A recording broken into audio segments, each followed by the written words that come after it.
bikwasibwa bulungi nga tukola emirimu gyaffe mu KCCA. Ssebo weebale nnyo. Oweekitiibwa Katikkiro ssebo, Zeekiza Clement nga nze minisita Lubaga. Abakulu bano bagenda kukolamu emirimu mingi nnyo ddala okulaba nga Lubaga tugenda giwa ekifaananyi ekipya mu mwaka gino gye tugenda okuba nga tuweereza emirimu egigenda okuwa Lubaga ekifaananyi ekipya gigenda kutandika mu bbanga ttono nnyo okuva kati, era kino kibadde kitusibye nga tulina okujja tujje tukuloopere nti no tugenda bitugenda okukola muno ate nga byetaagisa okuba nga Mengo establishment Obwakabaka bwa Buganda tuli nabo mu nkulaakulana eno.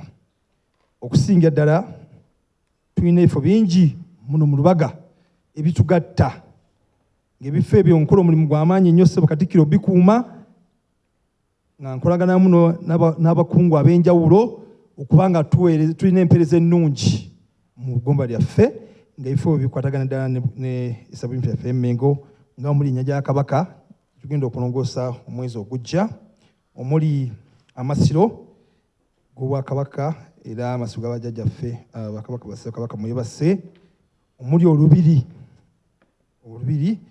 ate omuli nga Mujaguzo Kusuuna, niwo ebintu bingi nnyo ebikolagana n'Obwakabaka bwa Buganda. Tulina enguudo ssebo Katikkiro ngenda kunnyoddemu asana kujeera ezigenda okukolebwa mu ggomba lyaffe ng'ate ettaka eryo erisinga obungi enguudo kwe ziyita lya Bwakabaka bwa Buganda. Enguudo omuli Suuna 1 and Suuna 2 road, omuli Wama road, omuli Muzito road, omuli Muteesa I road, omuli Old Mubende, omuli Kiggala, omuli ne Masiro road. Ze zimu ku nguudo ezigenda okukolebwa zibeere nga zibaseekako koolansi mulimi olufuutifuuti. Ensonga lwaki tuzze wano, enguudo zino ziconnectinga ku sites ennyingi nga zirina cultural significance. Kuffe ng'ekitongole kya KCCA tetwagala kibuusa maaso kubanga twagala okutumbula ebyobulambuzi nga tuyita mu Bwakabaka bwa Buganda. Singa wabaawo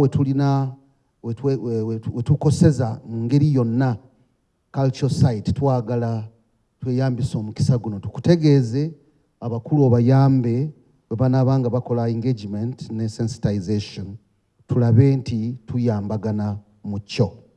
N'olwekyo munaazuula awantu nga weetaaga okuwuliziganya naffe nti wagendawo ebbaasi paaka ono yakulira ebya investment zaffe BICAL, Buganda Investments and Commercial Undertaking. Yensonga lwaki aliwo yesenkulu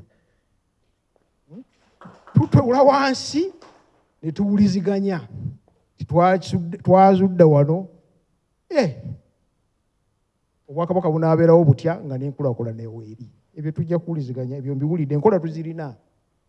Kyetutakkiriza kyekiwamba ttaka ekyo kikafuwe n'ova eri n'olisongamu nti olitutte gye bali abalisongamu obusonzi ne bateekako miwundu biki. No, ekyo tetukikkiriza. Buli ttaka we liriko nnyini lyo ate eryaffe limanyiddwa.